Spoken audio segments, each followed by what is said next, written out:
এত সুন্দর মজাদার খাবার কার না খেতে মন চায়। হ্যালো গাইস, আসসালামু আলাইকুম। কেএফসি চিকেন ফ্রাই করার জন্য 1.5 কেজি মাংস নিয়েছি।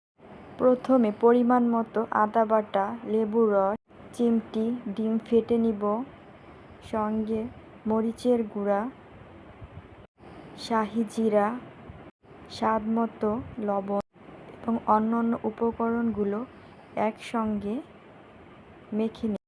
আপনারা চাইলে দেশি মুরগি দিয়েও চিকেন ফ্রাই তৈরি করতে পারেন। এছাড়া কোনো কিছু বুঝতে অসুবিধা হলে আপনারা অবশ্যই কমেন্ট বক্সে কমেন্ট করবেন।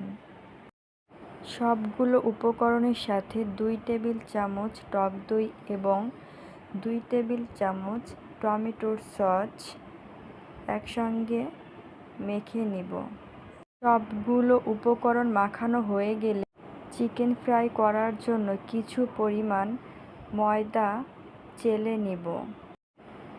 ময়দাগুলো চালা শেষ হয়ে গেলে চিকেন ফ্রাইগুলো ময়দার সাথে একসঙ্গে মেখে নিব এবং এভাবে আস্তে আস্তে মাখানো শেষ হয়ে গেলে আমরা পরবর্তী কাজ শুরু করব।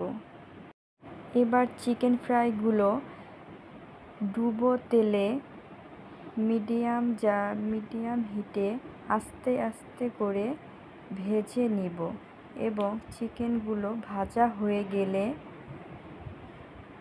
আমরা কিছুক্ষণ উঠিয়ে রাখব। 10 মিনিট পর পুনরায় আবার চিকেনগুলো ভেজে নিব এবং ভাজা হয়ে গেলে চিকেনগুলো সুন্দরভাবে পরিবেশন করুন।